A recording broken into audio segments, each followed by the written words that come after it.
Afternoon and good evening, everyone. Welcome to the latest installment of the Value Exchange. I'm Tom Jessop, President of Fidelity Digital Assets, joined by our Director of Research, Bhutoria. We're very pleased today to have Cathie Wood, Founder, CEO, and CIO of ARK Invest, and Yassine El-Mandra, ARK's dedicated blockchain and crypto analyst. Cathie Wood registered ARK Invest as an investment advisor with the SEC in 2014 to offer active ETFs that are focused on disruptive innovation platforms. Cathie brings over 40 years of experience investing in innovation and brings a novel, open research approach to investing in innovation across sectors, sizes, and geographies. Yassine joined ARK Invest in July 2018 to focus on blockchain and crypto asset research, especially focused on portfolio allocation, institutionalization, and Bitcoin mining, and is a followed thought leader in the community. In today's session with Cathie and Yassine, we will explore Bitcoin's role as an alternative investment and portfolio optimization tool. And by way of reference, we recently published a report entitled Bitcoin as an Alternative Investment. This is the second in a series of perspectives on Bitcoin as an investment that RIA has been working on. You can find that in the handout section of the app you're looking at right now. You can also find the report at fidelitydigitalassets.com. And before we get into the session where I'll hand things over to RIA, I'm just going to turn it over to Cathie and Yassine to give us a little background on themselves and their business. Cathie? Okay, Tom, thank you very much. I'm delighted to be here with you. Yes, I started my career more than 40 years ago and made my way from economics through equity research, really always focused on innovation, into portfolio management. Started ARK Invest almost 7 years ago now. For two reasons: to focus solely on disruptive innovation, nothing but. We felt there was a huge void opening up in the public equity markets when it came to innovation, both from a research side and from a portfolio management side. And then the second reason was to open up our research ecosystem, add new dimensions to research, so including social media, crowdsourcing, having thought leaders come onto our platform and brainstorm. So we've been in business, as I said, for almost 7 years and have scaled to $30 billion roughly. Thank you for having us on. We're really excited to be here. So I'm Yassine. I cover crypto assets and blockchain at ARK. I joined in July of 2018. Prior to that, I was in college. I studied systems engineering and finance at the University of Pennsylvania. And during my time there at a venture capital firm, I fell into the crypto rabbit hole my summer of my junior year and told myself that this is what I wanted to do full time. Stumbled upon ARK actually through Twitter, leveraging the open research ecosystem, DM'd them, and the rest is history. So it's great to be here. Thanks for being here. RIA, over to you to get things started. Thank you, Tom, and thank you so much, Cathie and Yassine, for joining us today. So before we get into the topic of the day, it'd be great to learn a little bit more about ARK Invest, because I think your story is really core to understanding your interest and allocation to Bitcoin and blockchain. You mentioned a few times, the open research ecosystem that you've created and nurtured and fosters. How does this approach to research differentiate ARK from other traditional asset managers as well as private market investors? And how has this approach benefited ARK to date? Yes, well, I think we are I consider us the first asset management company in the sharing economy space, meaning when it comes to research. And in the sharing economy, if you don't give, you don't get. I think the way this has evolved and is much more of a robust ecosystem than even I expected in 2012 when I first began thinking about it. Our analysts are pushing their original research out into social media, any network that they believe is going to help them engage with and become a part of the communities they're researching. And I think the give part is our research as it is evolving, not when it's finished, but we actually want them to help battle test our assumptions. And what they want, because they usually have their heads down and are innovating as fast as they can, they are not doing the work we are to size the potential of these markets and to figure out where the unit economics are going to reside. And so it's a win-win. We're learning from them, they're learning from us. And then we develop relationships that way, which evolve and grow and help us deepen our relationship with the community. I love that. I think it's really core to the ethos of the Bitcoin and crypto community as well. And I think I was listening to one of your previous public appearances, and you compared it to open source software. But this is the first time that I've seen the model really applied to finance and investing. And I'm an avid reader of all your research as well, so I highly appreciate that. So ARK has 5 innovation platforms that you focus on: blockchain, energy storage, DNA sequencing, robotics, and artificial intelligence. How did you settle on these platforms, and is there a common driving factor behind them? Yes, I mean, we did not discover these. These are the 5 platforms that meet 3 characteristics, which are critical to our taking them seriously. The first is they are writing down cost curves. So in the Bitcoin space, we're still dealing with Moore's law, but Moore's law is being extended by technology because the hardware side of it is has kind of run into a wall. But if you look at the way we analyze every one of our technologies, we ask the question, for every cumulative doubling in units produced, how much do costs decline? That's Wright's law. And the answer is, for each technology, costs decline at a consistent rate for every cumulative doubling in the number of units produced. And so we can get to some provocative answers out there for things like electric vehicles. No one thought they were ready for prime time. Our cost analysis suggested that they would be ready for prime time within our investment time horizon. And we've been very aggressive in that regard. So Wright's law, cost curve declines. And the other part of that is, for every percentage point decline in price, how much does demand increase? Are we ready for prime time? That's the big mistake that investors made in the tech and telecom bubble. We weren't ready for prime time. The technologies weren't there and the costs weren't low enough. So that's a critical variable. The second characteristic is that these platforms cut across economic sectors. Now think about how the traditional research world is set up. It's set up by sector, and within each sector, even more specialized. We believe the way these platforms are evolving is going to force research departments, if they want to capitalize on these innovation platforms, they're going to have to restructure their departments in some way. So our analyst responsibilities are set up not by sector or silo within each sector, but by innovation platform and the 14 technologies involved in those platforms and the convergences therefore. So Wright's law, cutting across sector. And then the final characteristic is these innovation platforms are going to serve as launching pads for more innovation. So a good example very recently, and there's a Nobel Prize around it, just awarded, DNA sequencing is the foundational technology that has enabled CRISPR gene editing to be invented. And of course, Jennifer Doudna and Emmanuelle Charpentier were both awarded the Nobel Prize in Chemistry for that. So real validation of that space. So I think setting up our research department has been critical to enabling us to look at innovation through an exponential growth lens.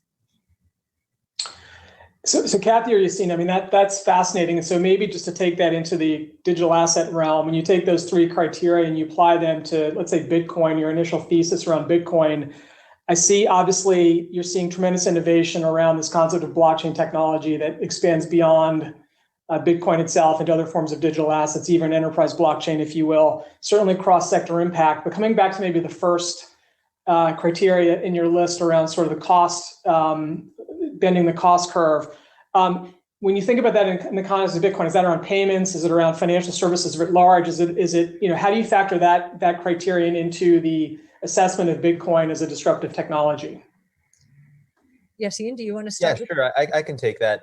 So we actually get this question a lot because there isn't really an apples to apples comparison of, like, let's say, or an application of Wright's law to Bitcoin as cleanly as there is to, let's say, energy storage or batteries in electric vehicles. But we have done a lot of the work on actually the miner hardware side, where if you kind of take a look at the exponential growth in hash rate of the Bitcoin network, and you overlay that as a function of sort of the cost to produce a hash, you start to see that exponential growth in the security of the network is directly a function of declining costs in hardware. And so, Kathy kind of alluded to a halt in Moore's law, where we've reached the cutting edge node when it comes to Bitcoin hardware. But Wright's law is very clean. You can very cleanly apply miner hardware's costs to the exponential growth in hash rate. And we're seeing kind of an entire industry spawn as a function of Bitcoin's price appreciation. What's also really interesting, and I think is a very unique mental model, and part of what makes Bitcoin very unique, is that the very network mechanics of Bitcoin almost act as a suppressant to these exponential growth curves.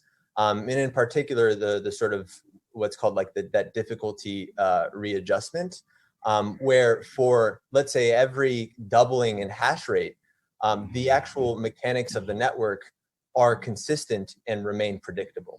And that's no matter how much hash rate there's going to be 10 minutes a block produced. And that is sort of consistent with sort of Bitcoin being sort of this anti-fragile network, even in the midst of all this exponential growth that it's being exposed to. Thank you. I think the second point you mentioned is really interesting too. Cutting across economic sectors, I spent some time in equity research myself, and I was a fintech analyst. And we had the tech, the TMT team, the semis team, all working together on a report on Bitcoin and blockchain. And then I remember when Square and Stripe, we were assessing which team it should go to. We were fighting for it, obviously. But, the tech team was on the other end saying these are tech companies. But if you think about it, like if we had worked together, our analysis research could have potentially been even more robust than it was. So go ahead. Yeah, can I comment on that? Having come from the more traditional asset management world, where the responsibilities were segmented by sector, this is why such amazing opportunities did evolve in our world. Because just take Amazon. Everybody knows what Amazon is now, but I remember in 2006 going to our analysts after they announced AWS and saying, this is what we've been waiting for. This is it. And we were cross-sector in our orientation even there. But that retail analyst, the answer was, wait a minute, what percent of their revenues is this? And I said, well, they just launched it. It's nothing. I said, but this is where all the valuation is going to come from. It's going to be much more profitable. But the retail analyst kept the stock and never recommended it, by the way. So whereas exactly, I think it is. We need to take that friction out of the research ecosystem and bring in a much more collaborative atmosphere. Our analysts, we're known for Tesla, for example. We have 3 analysts working on that together. So the collaboration is fun and exciting. So there's not a matter of turf involved. We're trying to get to the right answer, to the truth. I love that. So, ARC has been researching Bitcoin for, I think, 5 to 6 years now. Can you walk us through the different white papers that ARC has published on Bitcoin and how the thinking has evolved?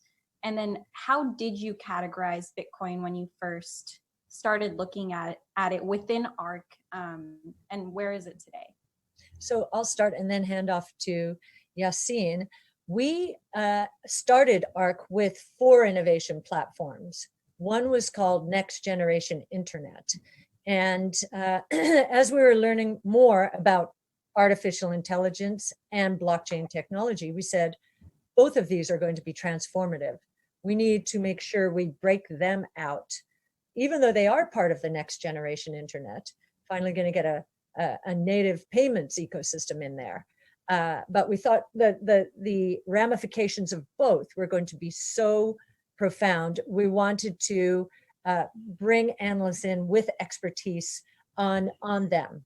So actually, James Wang came from NVIDIA. He was there for 9 years. And as Yassine said, he fell down the rabbit hole while he was in college and probably knew more about Bitcoin before he came in than I did. And we had been looking at it for a long time. Chris Berniski was our first analyst. You may know Chris because he did publish a book on how to value and to think about Bitcoin. And I think the most important moment in ARC's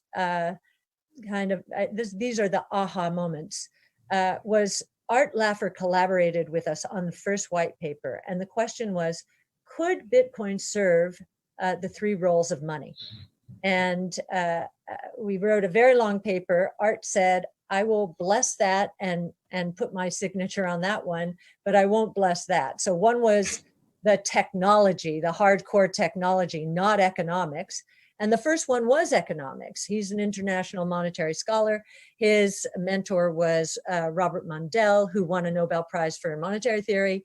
And so when he said to me, as we were going through this paper, arduously, I might say, he is a professor after all, he said, wow, this is a rules-based monetary policy.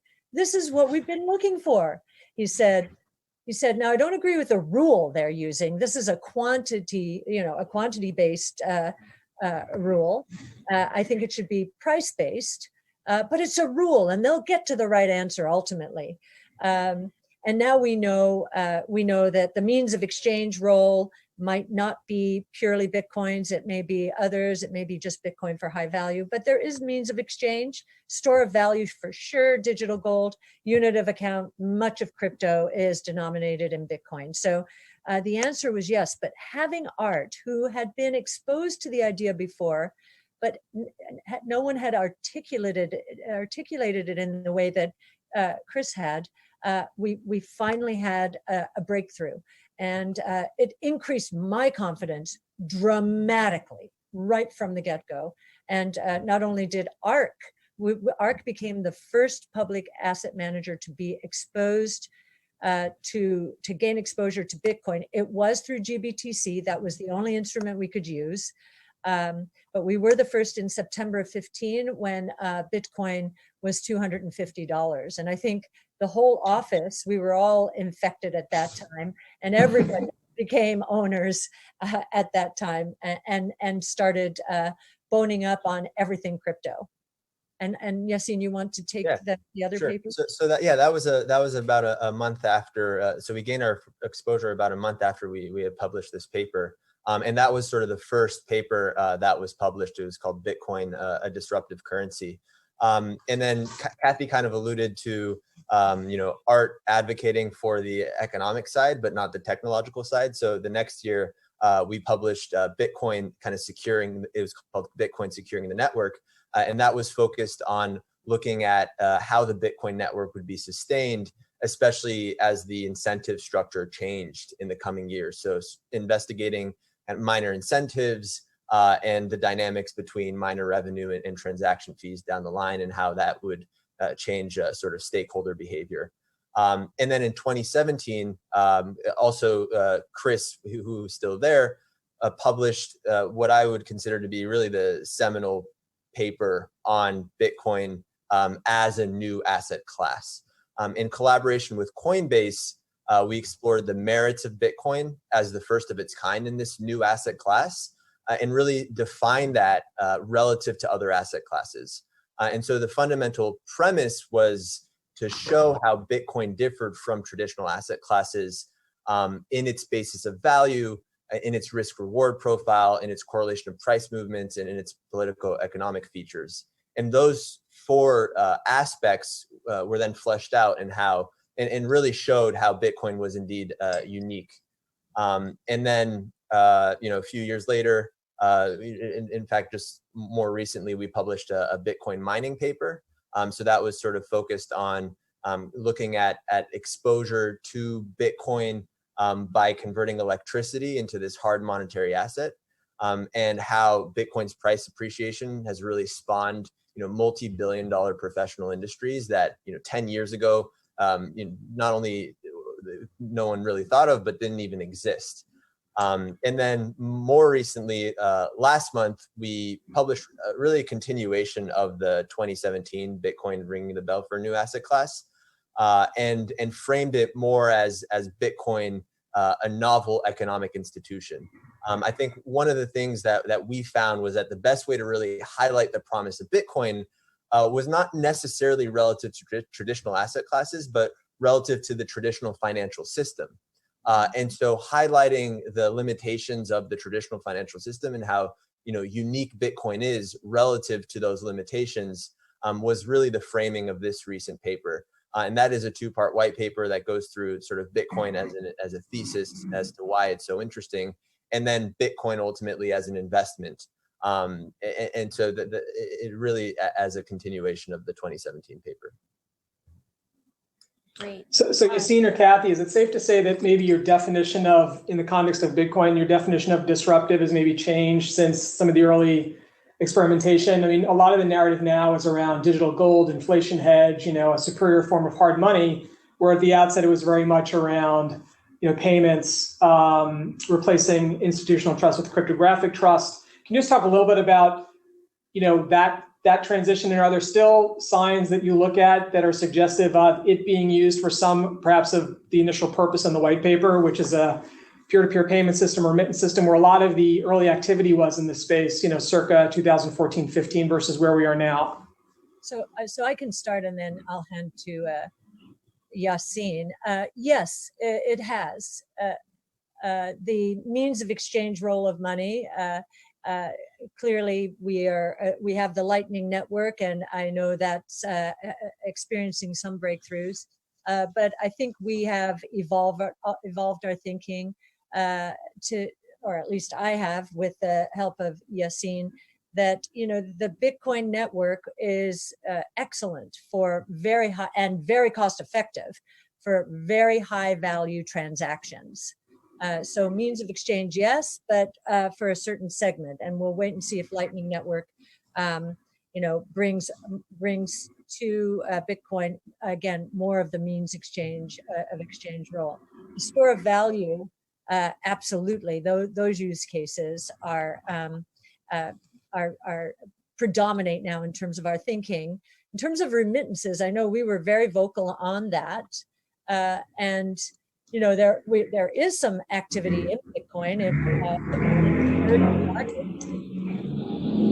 don't know if we have static there, but there is activity with Bitcoin in emerging markets, and we see with Square's Cash App that might be its entree into Africa and other countries, where the risk of confiscation of wealth, whether it's from bad economic policies, corrupt regimes, natural catastrophes, so forth, seems to be higher than it is in the United States.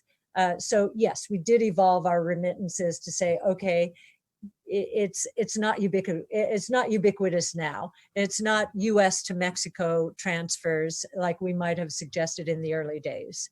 Yassine? Yeah, I'd say the evolution in our thinking isn't exclusive to ARK, right? I think that there's been a widespread acknowledgement across the community of this changing narrative. And in fact, I was reading through your recent piece that you guys published, and you referenced Nick Carter's visions of Bitcoin, which is really this acknowledgement or this almost concession that Bitcoin is very, very early on in its maturity as a new asset. And with that nascency comes changing narratives. So in the early days, even when you read the Bitcoin white paper, Satoshi framed this as sort of this e-cash proof of concept or cheap P2P payment network. And that slowly started to evolve into sort of this censorship-resistant digital gold, or this reserve currency for the crypto industry. I think all these narratives, one, aren't necessarily mutually exclusive, but also just highlight that Bitcoin is growing. And with those growing pains comes changes in that narrative. And we're starting to even see that with Ethereum, which is the second largest cryptocurrency by network value, where in the early days it was this sort of programmable database or this world computer, and now it's seen as this reserve asset for a decentralized financial ecosystem.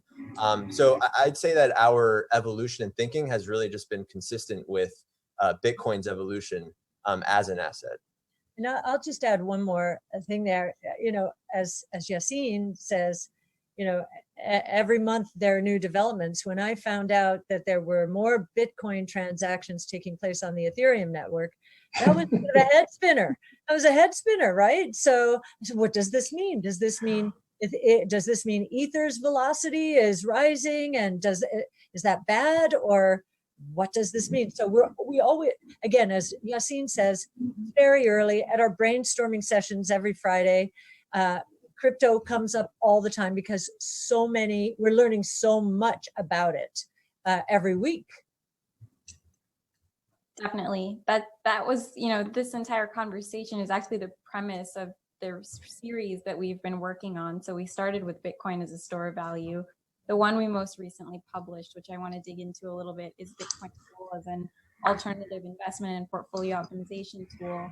And then, people ask, what's the last one, or how many will there be in the series? And my answer is often, I kind of want to leave it open-ended, because there's continuing to be changing narratives, dynamic narratives, and it will evolve over time. So let's dig a little bit into Bitcoin's role as an investable asset, portfolio diversification tool. So the idea for this report actually stemmed from the survey that we conducted earlier this year, where we found that about 60% of the investors that believe that digital assets have a place in a portfolio think that they should be considered alongside other alternative investments. So that's why we explore Bitcoin's role as an alternative investment in this piece. And similarly, I think that ARK's products also offer a similar value proposition, more transparent, more accessible alternative investment via public markets. So given these features, what role do you think that Bitcoin and blockchain and your products as well, innovation, play in a portfolio? So I'll start, and then Yassine, the second part of his paper, talked about, I guess the main question that people ask is, are institutions ready for Bitcoin? And Yassine's paper asked, is Bitcoin ready for institutions? So that has to be a consideration, of course. In our early papers, we demonstrated the non-correlation of returns relative to other assets, and that is by definition something that you would want from an alternative asset. So we've thought about it in that way. We've also thought about it just in terms of introducing it to our own portfolios. Sometimes it has behaved very well as the market's been falling apart, which is proof of concept. So from the beginning, we have thought of it naturally as an alternative asset. And I think while the March swoon in everything, all assets, threw that concept into question, we also learned during that time, again, another growing pain, if you put 100 times leverage on an asset, and this was something happening, I think, away from at least my understanding. I think Yassine understood more about the leverage taking place on BitMEX at the time. That is a predictable fallout, but that's part of the growing pains, I think, associated with this new asset class. These traders didn't know that they would blow up. At some point, they became masters of the universe, and everybody was giving them more power until the music stopped. And so it was good that the music stopped. I actually think that's one of the best things that could have happened to Bitcoin and, crypto generally. Just make sure you bring some of those who understand what leverage. There are two sides to leverage. Bring more experience into the ecosystem, and the ecosystem will become more robust. Yassine? Yeah, I think framing this question, you can start really from a conceptual standpoint of, why is this even considered an alternative asset, regardless of whether or not you're looking at the numbers and you see this lack of correlation. And I think what a lot of people fail to understand is that, the architecture of Bitcoin and these crypto assets, they create this ecosystem that functions completely outside the purview of legacy systems. So whether or not you have a functioning kind of traditional financial system, Bitcoin's operations are going to be independent of that. And so this allows sort of a completely different way to really facilitate economic activity. So when you're starting from that point, then everything else is really just the cherry on top. So the idea that like Bitcoin can sort of operate independent of not only any sort of jurisdiction, but also independent of any centralized intermediary, is starting to garner a lot of attention. And so when you combine that with the fact that it is operating independently in the context of facilitating economic activity, then that is even an additional value proposition. So with that as sort of the conceptual sort of backdrop, then when you start to look at the numbers and you take, let's say, the last 10-year price history of Bitcoin, and you compare that to the price history of traditional asset classes, for the most part, it has been nowhere near correlated to compared to what we see with other asset classes. So we conducted an analysis, and I saw in your piece as well, you have a correlation matrix table, which really is very telling. We did like a 90-day rolling correlation with over 2,500 data points across 9 different asset classes and 2 kind of our highest conviction stocks, and found that the correlation distribution is really normally distributed around 0. Kathy alluded to the March meltdown, where I would say all assets, shot up to 1, including that with the gold and the S&P. And so, with sort of those pandemic-like shocks, we might see sort of increasing correlations. Right. But again, especially at ARK, we're much more long-term focused. We focus on longer-term time horizons in over 2, 3, 4, 5-year holding periods. Bitcoin is definitely presents low correlations. Yassine, you pretty much answered my next question, which was around why has Bitcoin been uncorrelated with traditional assets? That's something we tried to answer in our piece as well. But what you said is it is independent from the traditional financial system. So regardless of what happens in the traditional financial system, Bitcoin will continue to operate. And Kathy, you mentioned the March event in Bitcoin falling 50% in one day, but what's telling is how quickly it recovered as well. Mm-hmm. So, over time, another dynamic is the fact that there has been increasing overlap between market participants in traditional markets and in Bitcoin markets. Do you think that will have an impact on Bitcoin's correlations going forward, like over longer time horizons? I'll start, and then Yassine. Well, we did see, I believe this was in the first quarter of 19, or maybe it was 4th of 18, where hedge funds in the correction, yes, in the fourth quarter of 2018, hedge funds that were involved in various crypto assets were experiencing withdrawals, redemptions, and they had to sell their most liquid crypto because they couldn't get out of the other. So, you're at moments of crisis or extreme risk off like that, you're going to see, I won't say it happens every time. In fact, I could see Bitcoin being a flight to safety beneficiary during those times. But I think what's happening right now is everybody's getting their legs underneath them, you know, whether it's in the hedge fund world or in the trading world within crypto itself. And within each one of those episodes, I think the probability of that happening in the future actually goes down.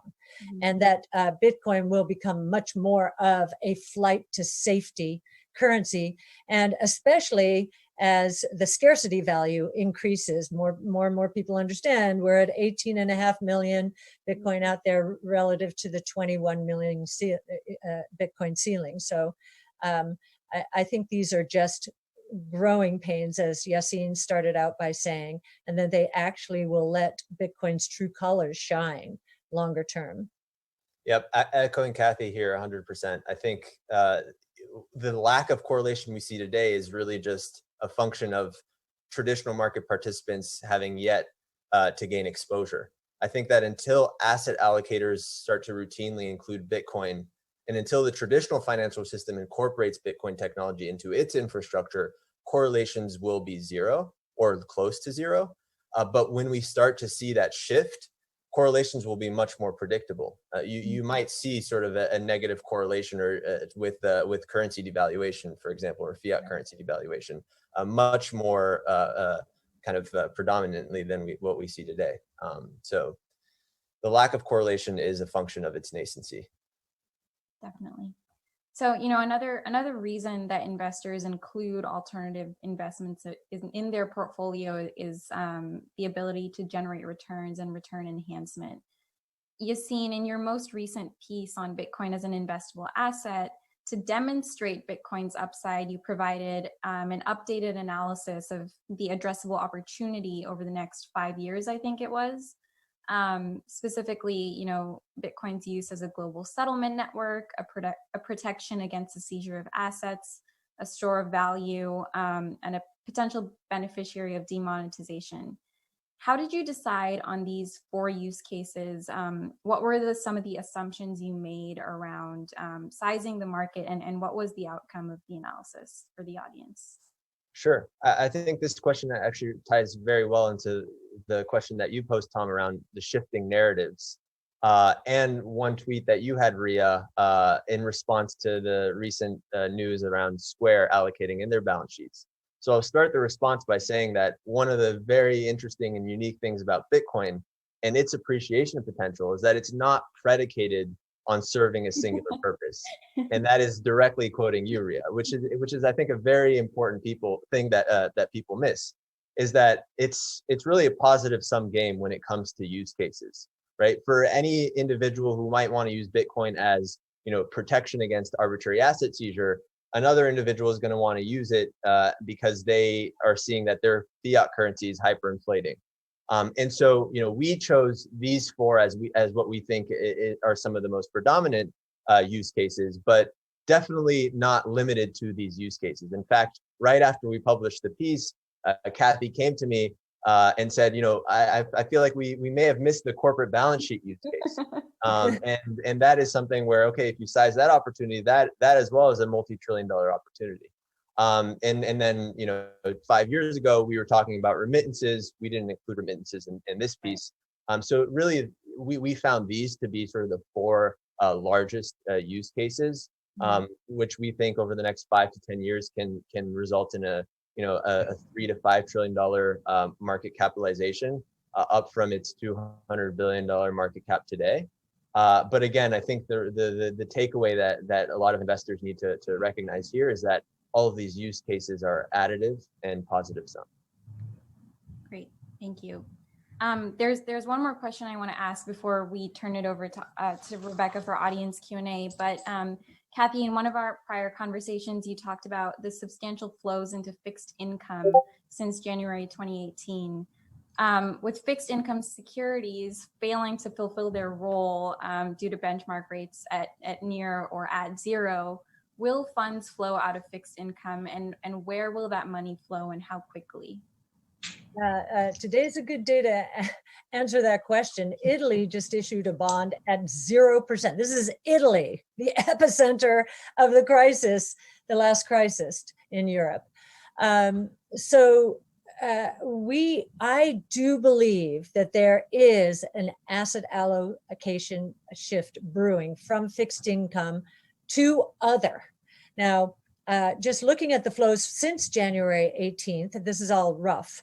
If you look at just mutual funds and ETFs in the US, you will find that the flows into fixed income since January of 18 have been cumulatively $730 billion, while flows out of equities, and this takes away share repurchases, not included in this calculation, have been out to the tune of $370 billion. That's a $1 trillion difference there. And many people ask, are we in an equity bubble now? Not until that flips will I even consider the question relevant, to be honest with you. There's a lot of fear in the markets. So I do believe the shift out of fixed income will go into all other assets. I think equities, if you have the right time horizon and the right stocks, meaning there are so many exponential growth opportunities right now that will scale to trillions in market cap. In fact, we think 50 trillion during the next 10, 12 years, at the expense of stocks that are in traditional benchmarks. So you have to be on the right side of change. But I think it will also flow, again, because of questions about monetary policy. Has it become unhinged everywhere in the world? And what are the long-term ramifications? I think there's a lot of complacency now after 08, 09 did not end up in a big inflationary surge. We had kindling on the central bank's balance sheets. It was just never lit in the form of bank loans. That doesn't mean it won't ever be lit. And now in the US, we're up to 9.5 trillion, or we will be by the end of the year. So the complacency that's increasing has me and my personal portfolio putting in more insurance policies. When I see people not worried, I started in the business in the 70s. It was the late 70s, but people told me stories about the 60s when economists had said the business cycle is dead. Well, guess what? We went into the biggest downturn since the Great Depression, not long after that. So complacency to me means insurance policies. And so that's physical gold, that's digital gold. I think the fixed income markets are enormous. If there's even a 1% shift, all of those asset classes are going to enjoy significant appreciation. Definitely. Thank you, Kathy. So I will turn it over to Rebecca now for some audience Q&A. I know we have some good questions. All right. Thanks, Ria. Our first question for our speakers, they say, you referred to the use of leverage. Do you have an opinion on the CFTC's actions regarding BitMEX? Is this good or bad for the industry? Yassine? Yeah, this is, I think, very interesting for the industry. I think that there's like a fine line between, stifling innovation and that innovation being sort of financial market innovation, and really cracking down on regulation. I think that with regard to the specific BitMEX news, the CFTC basically cracked down on the lack of KYC AML for BitMEX users, particularly in the US. And I think that is likely going to have broader implications on the derivative exchange market more broadly. So you have larger players like Binance or Huobi or FTX that all have yet to see whether or not they are going to be reprimanded for their lighter KYC AML. Is this a net positive for the space? I would say that probably not. I think that there's a lot of benefit to allowing things to sort of play out and let the end user kind of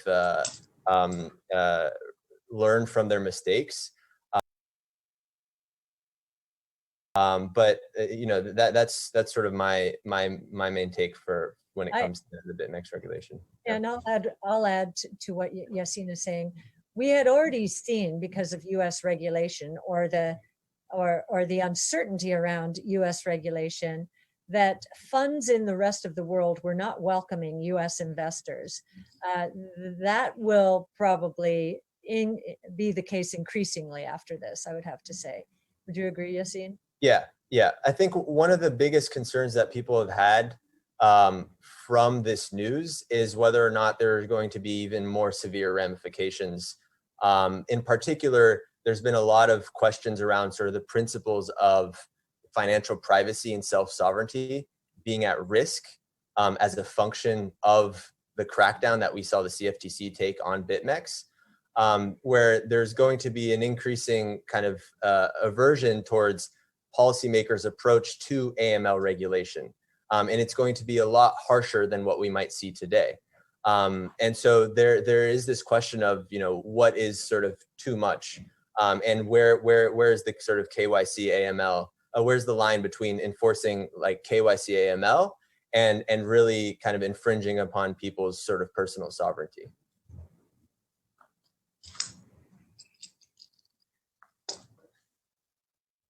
All right. Let's see. The next question: MicroStrategy and Square have both allocated Bitcoin through their treasury balances. Is the newest adopter the corporate treasury function? Are there other companies that may do that?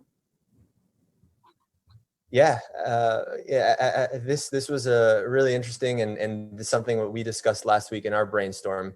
We started by seeing sort of MicroStrategy allocate 100% of their cash balance sheet into Bitcoin. There were questions around whether this was more of a PR move from a struggling company or whether this was sort of a very strategic allocation.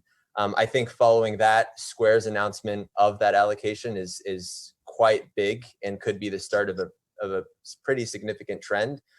More than their decision to allocate, their decision to open source the documentation and how they executed that allocation will bode very, very well for other companies. We did sort of a rough estimate on what that could look like.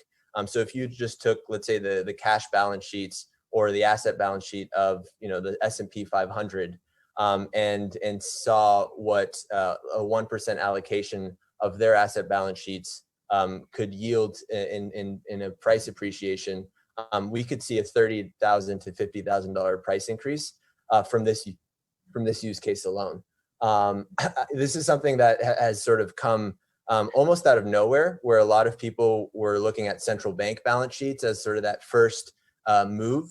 Now we're starting to see that corporations are very well considering the macro turmoil and uncertainty and trying to figure out hedges, of which Bitcoin is one of them. So when we first found out about MicroStrategy, I looked at the background of the CFO. He had a lot of experience in Latin America. And I thought, aha, could this be a CFO who has seen hyperinflation? Is this a statement about the risks of hyperinflation in the rest of the world? And it might be that insurance policy, just as we're saying, against confiscation of wealth in the form of inflation.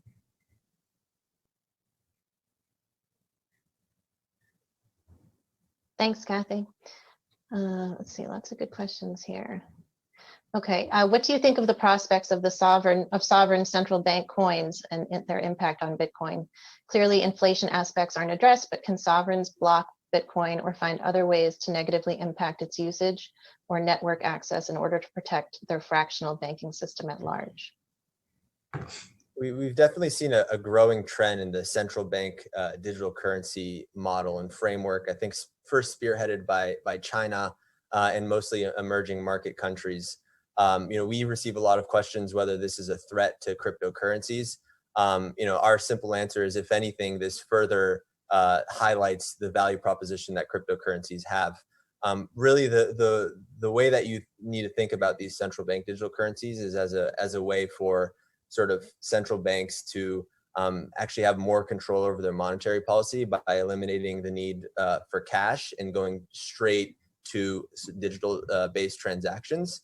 So this really poses more of a threat to commercial or retail banks more than it does to pure cryptocurrencies, where there is now an attempt to have central banks directly interact with the end consumer rather than go wholesale through their commercial banks. So you can imagine, much more control over imposing taxes. There's going to be an entire, let's say, digital wallet ecosystem where these central banks can monitor transactions and ultimately figure out any way to have more control over their monetary policy. I really think that this ends up just being sort of business as usual, disguised as disruption, but could provide, almost a foil to assets like Bitcoin or Ethereum. Thanks, Yassine. Let's see. Regarding the evolution of infrastructure, what exists and what's missing in the eye of a market participant and in the eye of a regulator for an ETF? That's a great question. I think the one of the most obvious things that I know Fidelity has been working on, and is something that was pretty prominent in the rejections of the ETFs, are questions around custody. So in general, sort of compared to traditional assets like stocks or bonds, the safekeeping of these crypto assets are completely different, and ownership is enforced by cryptography. And that requires highly technical management of private keys that require very sort of unique solutions. There's still growing infrastructure around the custody space. The SEC's sort of custody rule was a huge limiting factor for a lot of larger institutions who wanted to gain exposure. So that's I would say the first kind of infrastructure play that we're starting to see mature. And then from a regulatory standpoint, there is a lot of questions around market manipulation and figuring out what's in the best interest of investors. And I think that as there is an increasing sort of educational framework on what these assets are and how things like volatility are actually a feature and not a bug, we'll start to see regulators open up. I don't know if you have thoughts, Kathy, on the timeline there from the operation side, like what Tom, our COO, has said. But Tom, our COO, doesn't expect one for quite some time. And Yassine's second white paper, and we should mention we did it in collaboration with Coinmetrics, right, Yassine? Second white paper basically analyzed the liquidity profile of Bitcoin right now, and we run ETFs, and it's unlike a mutual fund. If the liquidity is not there in a mutual fund, okay, maybe I'll bypass that trade today. You can't do that with ETFs. It just has to be there. So that's not exactly infrastructure, which was, I think, the thrust of the question, but it's an important consideration. Certainly. I think the closest comparison that we alluded to in our paper is, Bitcoin's trading volume is consistent with that of a large cap equity stock. And so if we kind of compare that to, a gold ETF, I think we're still pretty far away from having sort of the volumes and liquidity profile to absorb a significant amount of inflows. With that being said, if you look at the growth trajectory and you see Bitcoin's growth in liquidity and volume over the last 10 years, I think the next 10 Bitcoin will be well positioned for it. Yes, we think so. It's within our investable time horizon, which is 5 years. I think we would venture to say yes. Great. All right, the last question. Someone's asking if you can broaden the scope beyond Bitcoin, and what are your thoughts on proof of stake growth and return potential? Sure, maybe I can further broaden that out and talk about sort of our views on Ethereum and other crypto assets that are looking to implement these different consensus algorithms like proof of stake. I think this year actually in particular, our conviction in Ethereum has significantly increased. And I think there are a few turning points that fueled that conviction. One of our biggest points of contention up until very recently was that there wasn't a very strong value capture narrative for kind of crypto assets beyond Bitcoin. So if you look at cryptocurrencies as money-like assets, then the primary value driver is the demand to hold that asset. And based on monetary properties alone, it's hard to justify holding other assets that aren't Bitcoin. Ethereum in particular, we've seen struggled to gain sort of predictable monetary policy. It's harder to efficiently audit supply, to run a node, and the increasing functionality it makes it subject to greater attack vectors. More importantly, as I alluded to earlier, the narrative for Ethereum was never really focused on ETH as a money, but was more focused on Ethereum as a network with a lot of sort of technological functionality that goes beyond Bitcoin. Today, contrary to what we've seen in the past, there is this community-wide realization that for Ether to accrue value and to be deemed a worthy investment, it needs to be an effective money. And if it's not going to have effective or predictable monetary policy, it needs to have organic velocity sinks. That includes things like proof of stake, which is sort of this yield generator for many people who want to be sort of validators on the network. That includes Ethereum or Ether as a reserve asset for what many people are labeling decentralized or open finance or DeFi, which encompasses a series of financial actions that are normally done on centralized financial exchanges, but can now be done on the Ethereum network. So anything from derivatives to credit and lending to insurance to custody. This is like, a very interesting use case that has emerged, particularly this year, where ETH has now served as this trustless collateral in this DeFi space and utility as a reserve asset. And I think amongst that, you will start to see sort of people much more comfortable with participating in sort of proof of stake models. With that being said, there are clear trade-offs. I think Bitcoin's proof of work model is implemented by design, and there is a trade-off between sort of the security of the network and the computational efficiency of that network. So what that means is that Bitcoin is slow and takes up a lot of energy, and in return, it is by far the most secure and the most robust network. So if you're a more risk-averse investor who is looking to allocate into the space, then something like proof of stake, you might want to steer away from. But if you're more risk-seeking and want to look at what the next generation might look like, then this would be something worth exploring. Great. So Kathy and Yassine, it has been a huge pleasure to have you join us for our third value exchange. Many of us, as we mentioned at Fidelity Digital Assets, are a huge fan of both of you and of ARK Invest. I've been an avid reader of your research on Bitcoin and beyond, and I recommend anyone listening who's curious about what the future will look like to read Yassine and ARK's research at www.ark-invest.com. I can easily say that such high quality research and analysis that's so openly shared and accessible is very hard to come by. To learn more about Fidelity Digital Assets, you can visit www.fidelitydigitalassets.com and visit our blog for our research and our latest report on Bitcoin's role as an alternative investment. We also have some general contact info for ARK up here on a slide, I think. Kathy and Yassine, is there anything else that the audience should know to stay in touch with you? Well, always our research ecosystem is open. We give away our research, it's on our site. But what I'd like to do before ending this is to thank Fidelity for the amazing role that you have played in moving us toward the day when institutions are going to consider this asset a must hold.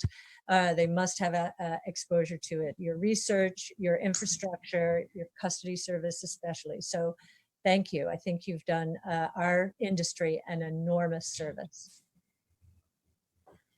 Great. Thank you both. Thanks, Thank Tom. you. Guys. Have a good afternoon. Thanks, everyone. Thank you. Bye-bye. Bye.